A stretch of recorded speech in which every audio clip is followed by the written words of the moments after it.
Hey everybody, welcome to Pop Culture Philosophers. I'm Rockin' Robbie Billups, and it's time for the weekly comic book review.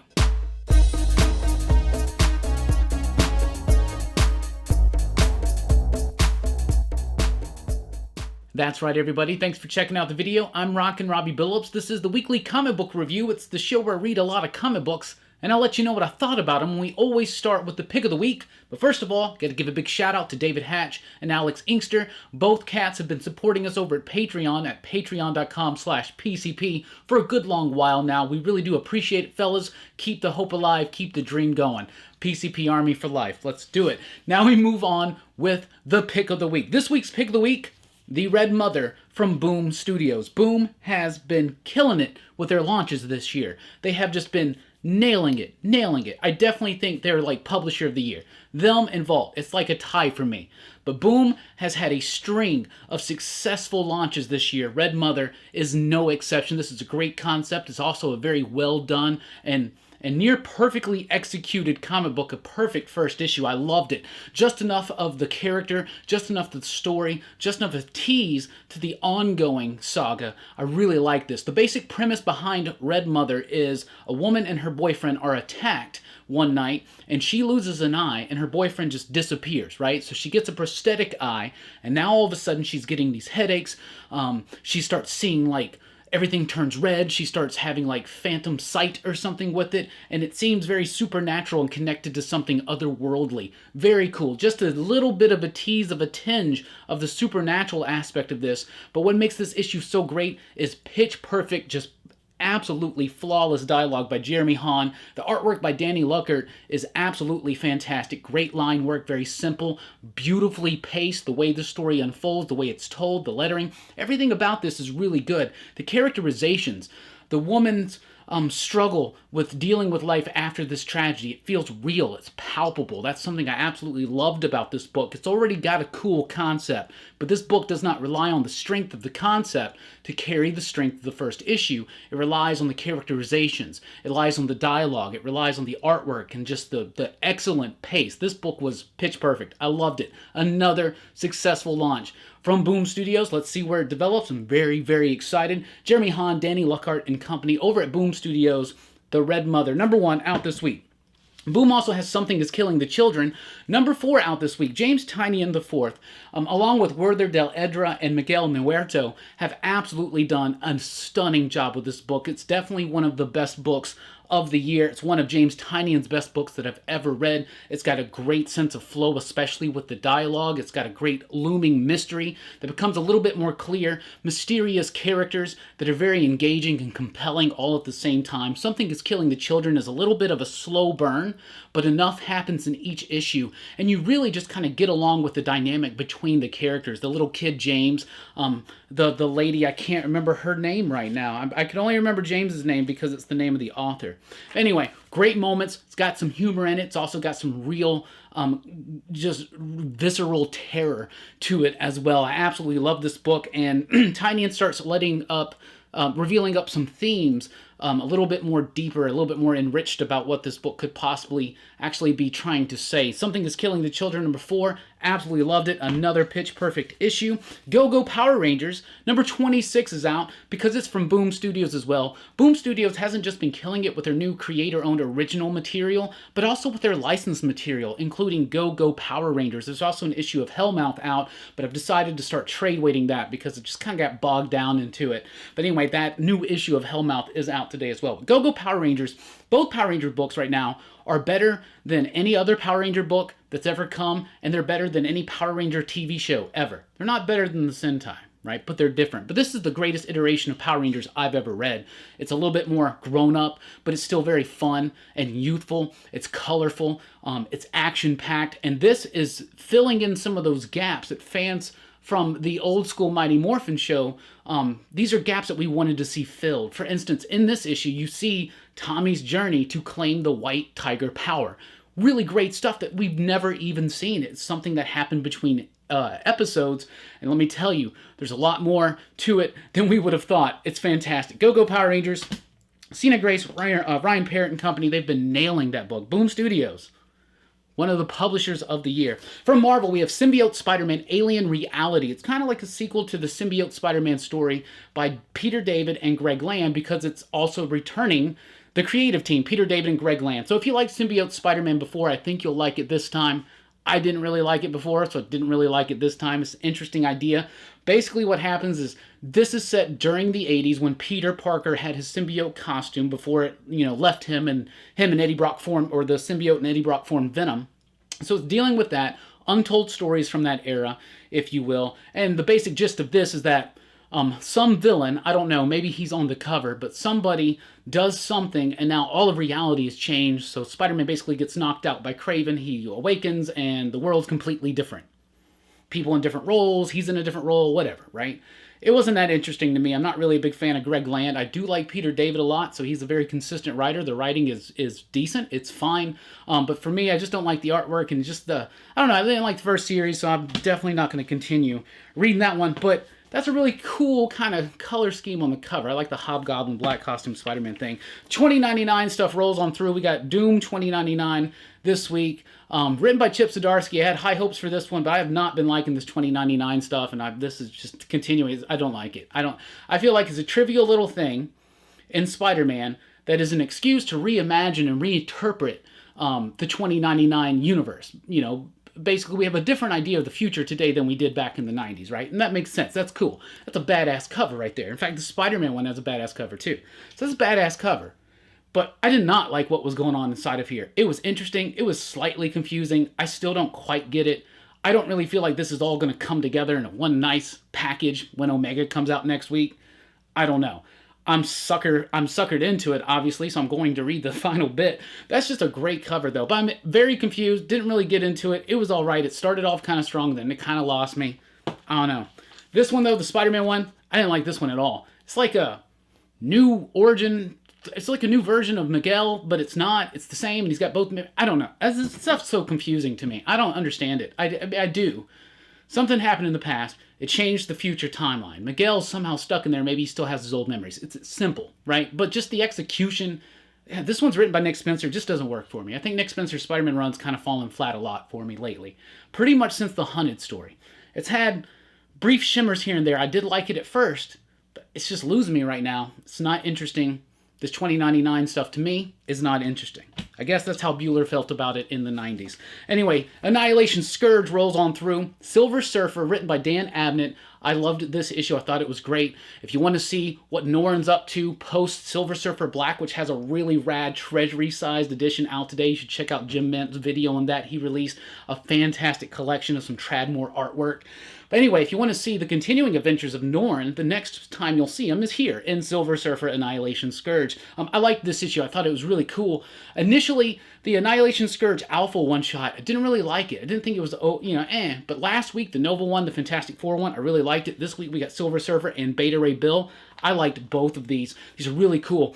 I like the format of the story. Each one-shot is its own story that's telling a little bit more of a revelation of what's going on. Basically, the Cancerverse has now invaded and is taking over the negative zone, and if that happens, then they're going to come into the positive matter universe and take over that, right? It's a terrible, dire situation, and now all the armies of the negative zone have to come to Earth and ask for help from people like Nova and Silver Surfer and Beta Ray Bill and the Fantastic Four. So Annihilus and Blastar and all that stuff. It's actually turned into a really fun mini event that I've really been enjoying. The Silver Surfer one's cool. Like I said, it picks up after Silver Surfer Black, so you got Norrin Rad dealing with these new powers, this new look.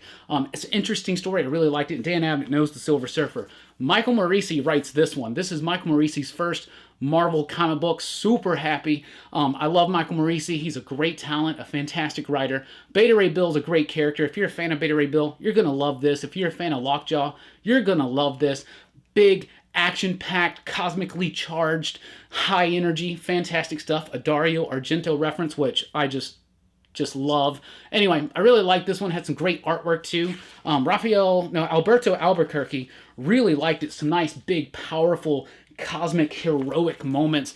I think this Annihilation Scourge has turned into some of the most fun things that we've had at Marvel outside the X-Men bits here lately. Speaking of X-Men bits, New Mutants, he is here with issue number 3. I really liked this issue of New Mutants. Notice Ed Brisson's the only writer credited on this issue, Jonathan Hickman. You also have a guest artist. So the art is different, but it's a different story. It moves away from the old school New Mutants, and they're off in the Shi'ar galaxy doing their thing, trying to find Cannonball. And it focuses in on Glob and Armor and these two new characters. If you remember, they were introduced, I believe, in the Extermination miniseries by Ed Brisson. I really like this issue, a throwback to Grant Morrison's New X-Men. In this issue, there's a lot of mutants that haven't heeded the call yet, haven't shown up at Krakoa. So Armor and Glob just want to go visit some of their old school teammates from the Grant Morrison days of New X-Men and see what's up with them. Enter Beak and Angel. I really like this throwback check-in on those characters. I love that Grant Morrison run, so I really like this. It may be a little bit annoying that it just completely ignores the story that they've been telling and tells us this other story in the middle of it, but I kind of like it. And they really set up this idea that maybe this book is going to be just about the youth of Krakoa, not just any one specific team, but a whole bunch of all the young, newer mutants, right? I really dig that. I thought this was a great issue. I'm a big fan of Glob, and like I said, I love that X-Men stuff from Grant Morrison, so I love it when these characters get utilized, and I think this was a fantastic issue, and I really liked it. Even though it's the art's a little bit weaker for me, but I did think it was very, very strong. But what I thought was super strong was X-Force number 3. I think X-Force... it's X-Force or Marauders as my favorite X-Men book right now, and I might actually go ahead and shift it from Marauders to X-Force because all 3 issues of X-Force have been the exact same quality for me. I love it. Fantastic issue. Revelations, moments we've been waiting for are happening here. The formation of the X-Force, the ideology that is behind it, this outward threat that humans are posing to the mutants and how they're going to respond. Really fantastic stuff. Great artwork, too. Benjamin Percy's the writer, does a great job. Joshua Cassara's artwork, though, is dark, it's gritty. It's exactly what this book needs. This feels the most like a traditional X book, but with a little bit more of an edge. It's X-Force, but only in name. It's more of an X-Men book, at least to me. X-Force number 3, though, exhilarating. Fallen Angels number 3, though, to me, dipped in quality just a little bit. I started getting lost in the story, started getting a little confused, started to find myself just a little disinterested. Things happen, they kind of happen quick. There's a little bit of dialogue, and then it just, I don't know. There's something about the pacing, something about the story. I'm getting lost in a little bit. It's already time for me to go back and do a reread. I think it's actually going to hurt some of these books when they collect them all together in the order that they released. And you would even think that if you look at the list in the back, that's giving you a reading order. Well, I've been reading them in that particular reading order. It hasn't affected anything, aside from references here and there to things that have taken place in other books. Each of these stories have been self-contained, so I don't really feel like there's necessarily any need to collect every single one of them. But if you are really into the Hoxpox stuff and you want to see what's really flowing out of that, I think X-Men and I think X-Force and I think Marauders are the big ones. Fallen Angels feels a little bit more like a side story that's not ultimately going to matter. It's more of a character study on these 3 loner outcast type heroes, but it's weird because you just saw Kid Cable making friends with Daddy at the barbecue in X-Men number 1, and now he's like, I don't know. I like these characters, but this book is falling flat for me in issue number 3. Started getting a little disjointed, in my opinion. Speaking of Jonathan Hickman's Dawn of X Hoxpox stuff, the hardcover edition of Hoxpox is out. This collects all 12 issues of House of X and Powers of 10 in the complete reading order, and it's bigger than the average comic. It's a nice size, really let that art pop and shine. I'm very excited to dig into this. Jim Mint also has released a video talking about that one, a fantastic book. I'm really excited to dig into that. Miles Morales' Spider-Man is here with a new issue, issue number 13. Saladin Ahmed's really come into his own as the writer of Miles Morales. I really think he's got a voice for the character. I really think he's got a voice for the city. I think he understands the tone and the pace. The artwork is fantastic. This is Aletha E. Martinez and Javier Garron. Really like it. It's really fast-paced. It's fun. It's interesting. This Ultimate Green Goblin kind of thing is being thread a little too long, but, you know, maybe some revelations are coming in upcoming issues, but I think that this has been a really fun Spider-Man comic. It's had a lot of action in it. It's had a lot of drama. and it's rooted in the nature of the city in which it's presented. I love it. Miles Morales Spider-Man number 13 out this week.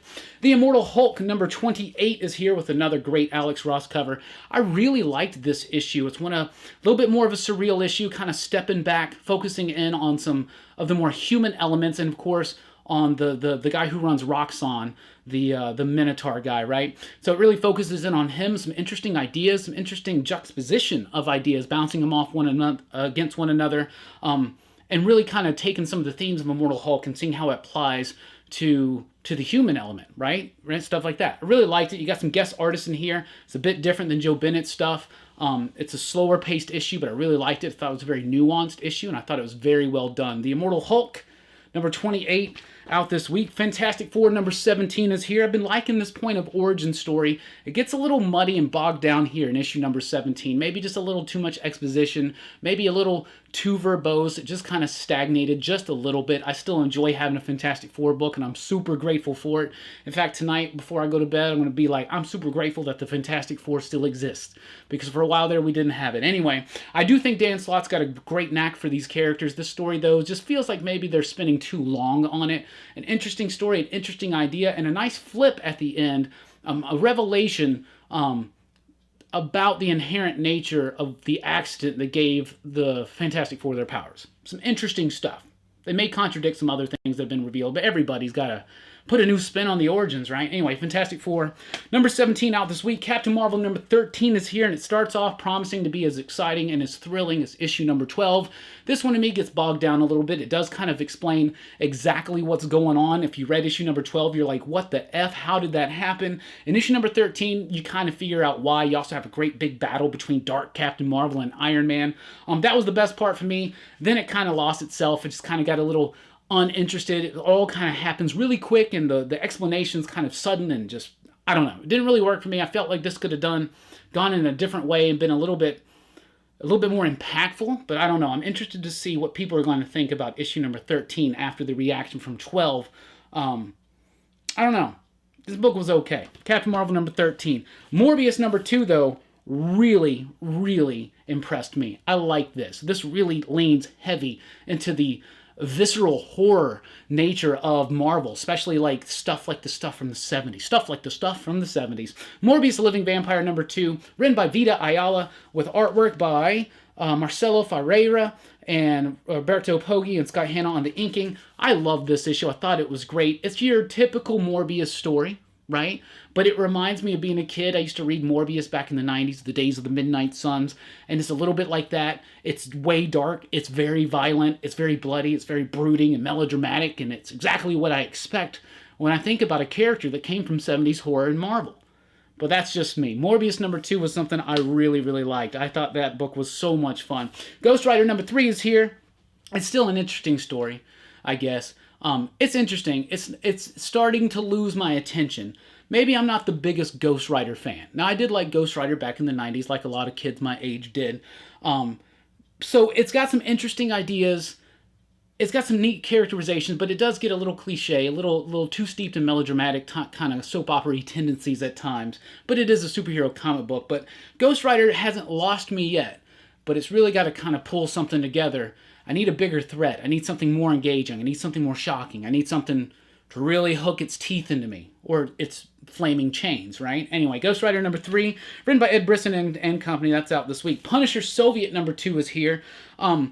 Book started off really great, picked up from the momentum established in the first issue, really liked it, and then the second half of this issue was completely bogged down by a lot of exposition. It wasn't bad, but it made the book feel a bit uneven. It felt very heavy at first and very light at the end, but actually kind of the other way around. It felt a little bit more light, a little bit more loose, a little bit more free in the beginning, and then it kind of tightened up, got just a bit heavy. And I don't mean heavy as with just like what they're talking about, but like heavy with just exposition. It kind of sunk down the pacing and the tempo of the read. But Punisher Soviet, still Garth Ennis, back on Punisher, doing what he does best. Just Jason Burrows doing the artwork.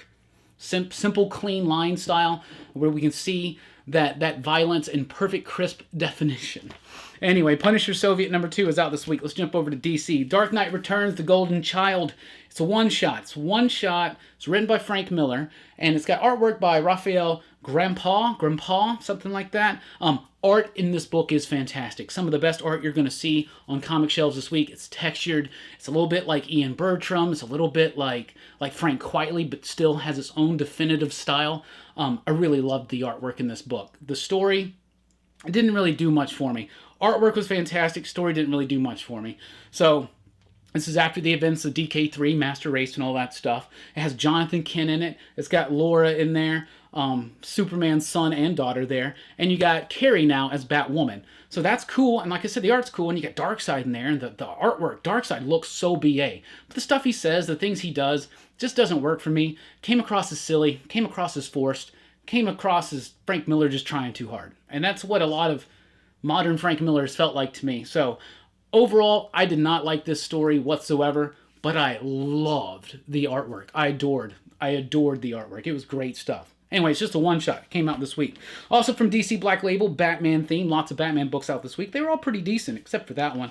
Batman Curse of the White Knight, issue number 5. One of the best issues yet. After the heavy revelations and tragic events of the previous issues, we have a moment to slow down, explain some things, build up the tension. It's an exposition issue, but it doesn't feel unbalanced. It feels like perfectly placed in Chapter 5. I loved this issue. I thought it was great. Sean Murphy's artwork is flawless. I think he's one of the best at drawing vehicles, one of the best at drawing the motion of vehicles through cities, one of the best at drawing cities, a fantastic artist with a really cool, familiar, yet slightly twisted and different take on the Batman mythology. Really like it. Batman Curse of the White Knight, very fun issue. Thought it was solid. Detective Comics 1017 is here. If you've been itching for some good Batman stuff, you just want to jump into something, this is a one-shot story written by Tom Taylor that I absolutely adored. I thought it was absolutely fantastic. Fernando Blanco is the artist. John Calise is the colorist. This was a very well done, simple, one-shot story. I think that anybody can just pick this up and read it and really enjoy it. It's not tied into any super new stuff in continuity or anything like that. But I really liked it. Thought it was great. A little bit more.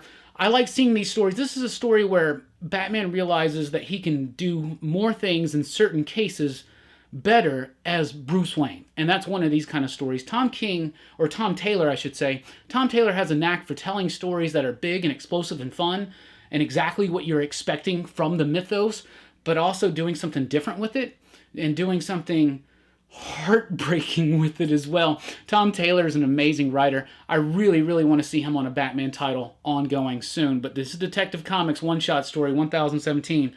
Fill-in issue it ain't. I mean, it is a fill-in issue, but it ain't filler because this is a great single-issue Batman story. The Batman's Grave number 3 is here. Warren Ellis, Brian Hitch.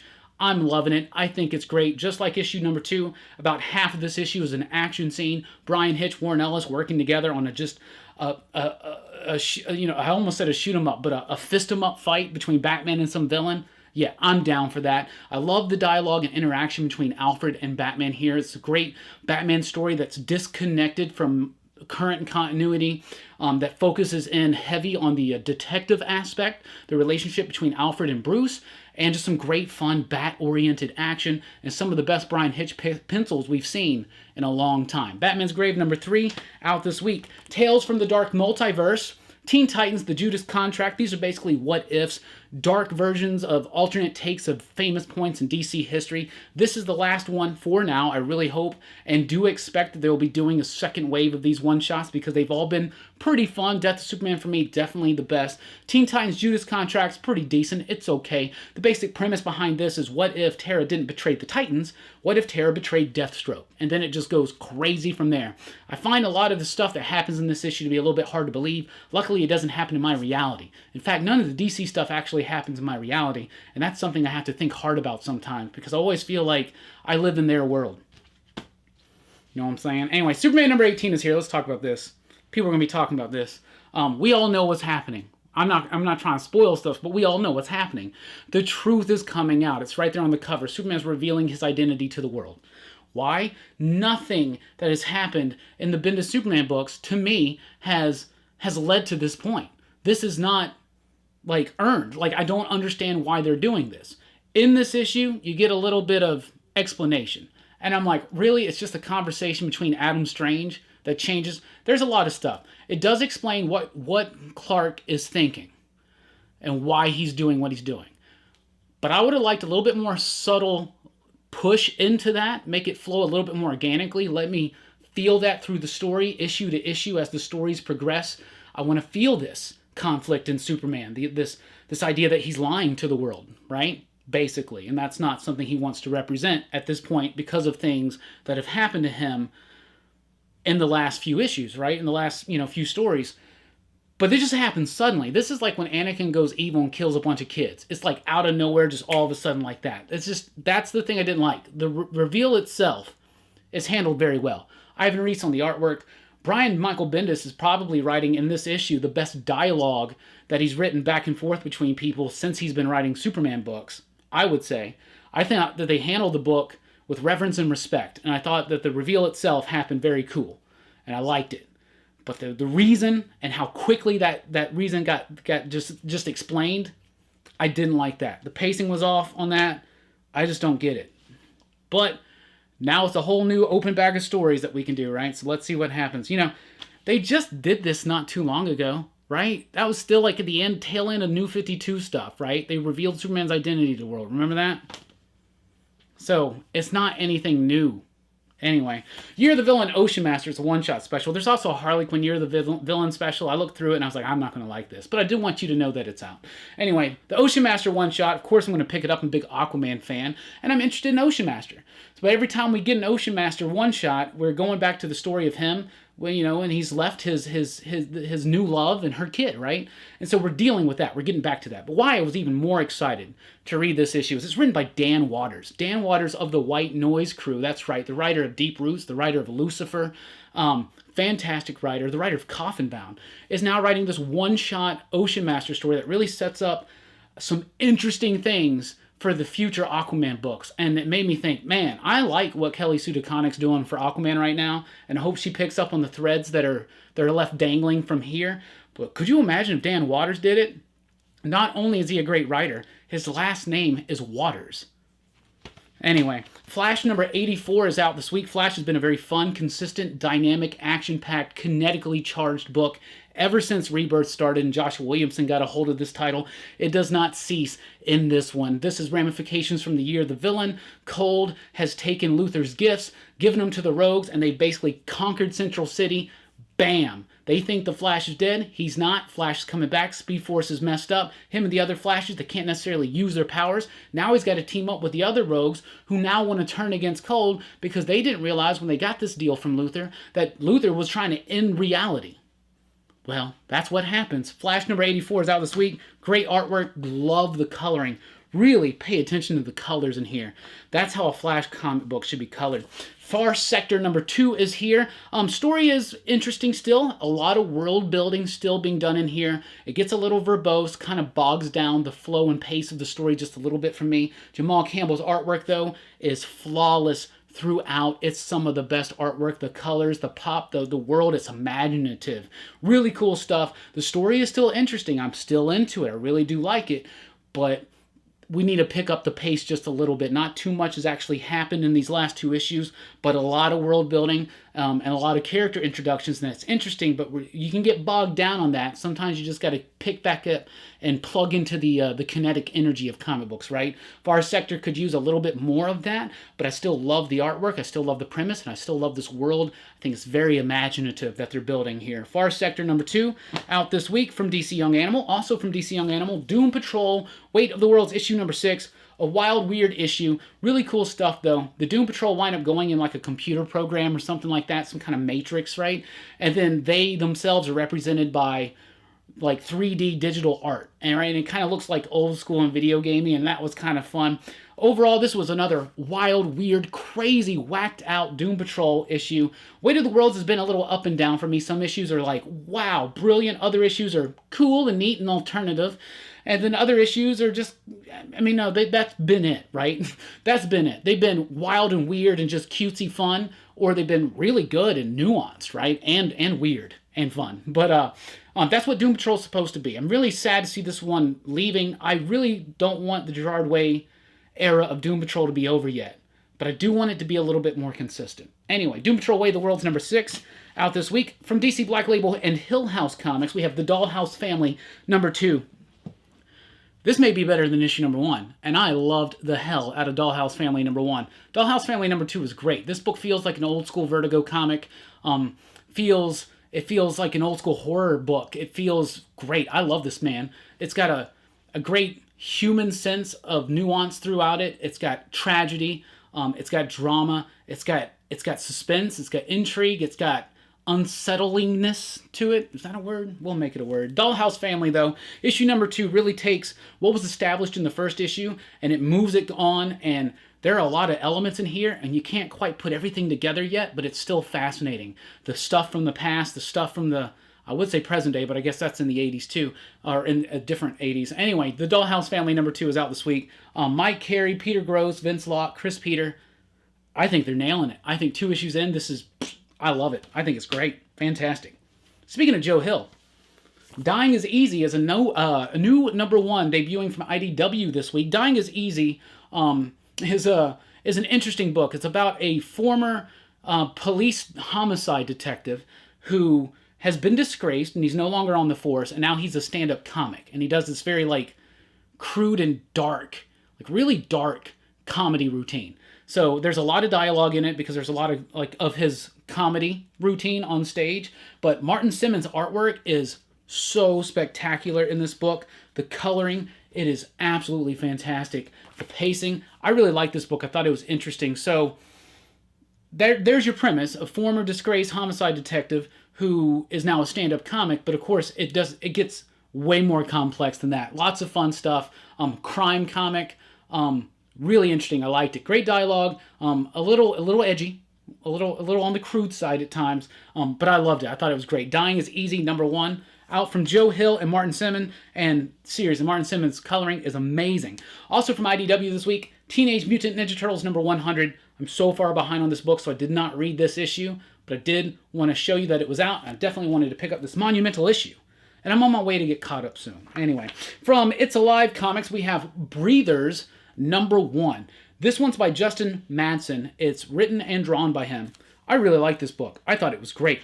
If you really like quirky independent comics that have like a big tinge of melancholy to it, definitely check it out. You got a great variant cover right here by Jeff Lemire and Matt Kent. I absolutely loved it. This story is really cool. It's $9.99, but it's really big. It actually doesn't take long to get through. It's kind of like very akin to a Jeff Lemire or a Matt Kent book. The artwork is simple, but the story is really subtle and nuanced and human and tragic. This is like a sleeper hit this week. This book was really, really good. Breathers number 1 was fantastic. It's got a hefty price tag. I think it's going to be like a quarterly book or a bi-monthly book, but it's got 3 different stories that are set in just like a small town with real people. Like you read this stuff and you're like, I know people like this. You know, I've been people like this. You know, I am people like this. But Breathers number 1, and there's also a little tinge of something there, because when they go outside, they have to wear these gas masks. And that hasn't been quite fully explained yet. It's basically just about human stuff. 3 stories that are no doubt going to be interconnected. Breathers number 1, though, I absolutely loved it. I'm not familiar with Justin Madsen, but a fantastic job. Really liked it. They caught my attention with the Jeff Lemire cover, and they really sold me on that book. I really liked it. From Image Comics this week, we got Lucy Clare Redemption number 1. It's a werewolf story. So it's like werewolves are out there, and Lucy Clare is this badass werewolf hunter, right? But she's now a little on a rougher patch right now. You know what I'm saying? She's got some problems she's dealing with, so she's not quite who she used to be, but she definitely has to get the call to action back and has to defend this town against some werewolves, right? It was interesting. It was simple. It's a story we've seen before. Just plug in a different monster. I am cool and happy to see so many werewolf stories starting to hit the fringe right now in the comic book scene. Like, you're starting to see more werewolf stories, so I think that's really cool. I think we need a werewolf revival. I do love the artwork, though. It's written, illustrated, and lettered by John Upchurch. I thought that the artwork is absolutely fantastic. The story's decent. The characters do ring true. And like I said, I like a good werewolf story, so I may have to stick with this one for a while. It wasn't anything super special or unique. The art was great, and like I said, good werewolf story. Undiscovered Country number 2 is here. Scott Snyder, Charles Soule, Gypsy Kamenkoli and company. Issue number 2 was not as well paced as issue number 1. It was still good. This is very imaginative. Soule and Snyder have really thought this story out, and you can tell. And they got a lot of information to give out. That's something you can say about Snyder's work, especially even Soul at times. Is that sometimes they can get a little exposition-y, right?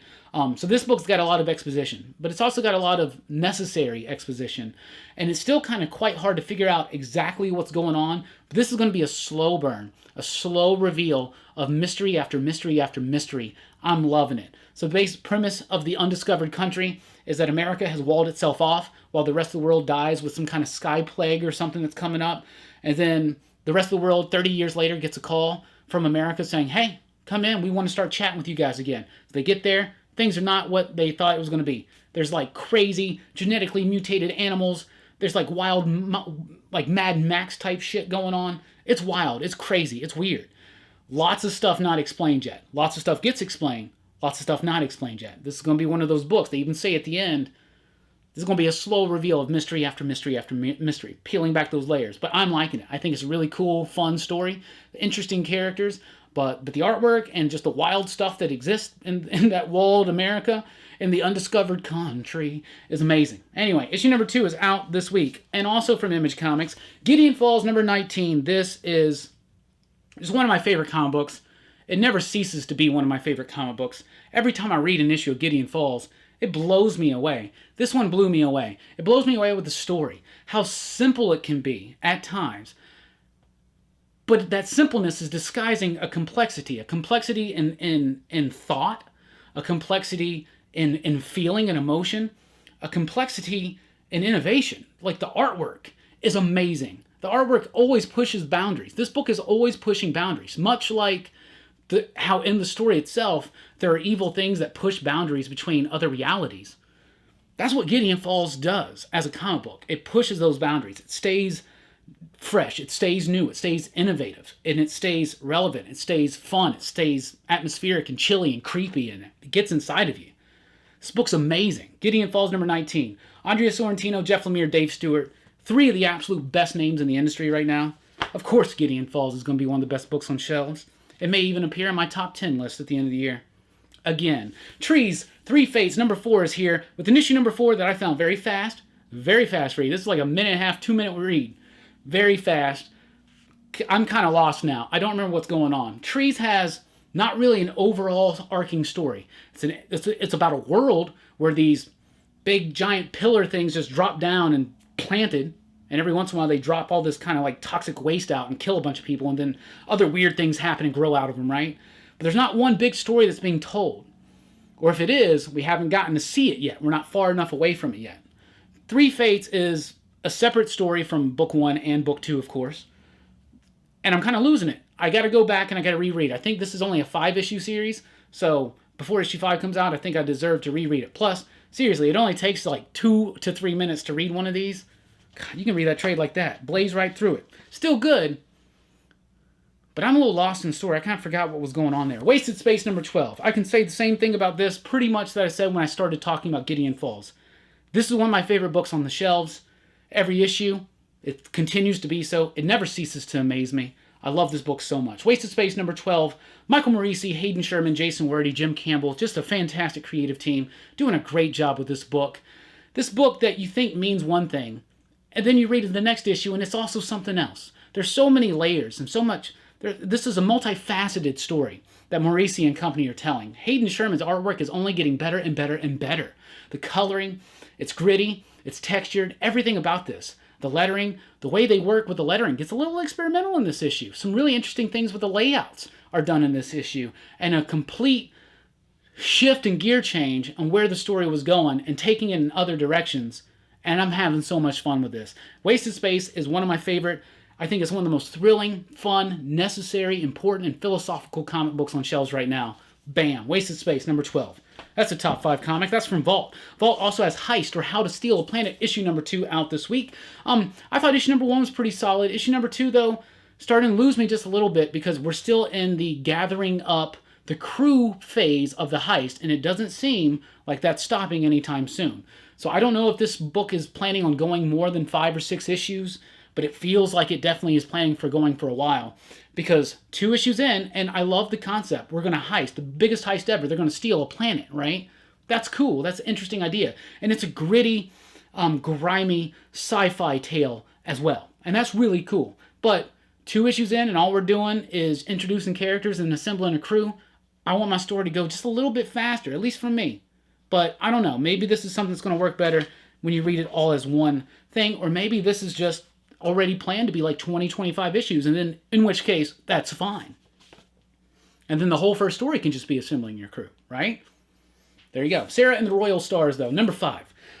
The final part of the first arc. So this book will be returning, I believe they said February, March, something like that. Sarah and the Royal Stars has been a really cool high fantasy with a lot of like Asian and Middle Eastern influence thrown in. Really fun stuff. The stuff about the zodiac astrology and stuff like that. Really interesting. I really like the setup of this book. I really love the artwork. Mock, is it Aubrey Mock or Audrey? Audrey Mock, John Sway, the writer, Raul Angulo, the colorist. Fantastic team on this book. I'm really enjoying it. I think it was a great, satisfying conclusion to the first arc and set up for what's to come. Really like this one. I think it's great. If you like fantasy, I definitely encourage you to check out Sarah and the Royal Stars. So that's what I read this week. That's what I thought about it. What are you reading? What are you getting into? What are you excited about? Let us know in the comments down below. Thank you so much for checking out the video. Please do like, share, and subscribe. And join us over at popculturephilosophers.com for podcasts and a whole lot more. In fact, we just released a brand new podcast all about video games. Over 2 hours of us talking about the history of video games and listing our favorites. So definitely check that out at popculturephilosophers.com. I've been Rockin' Robbie Billups. Thanks for rocking with us. Keep on reading.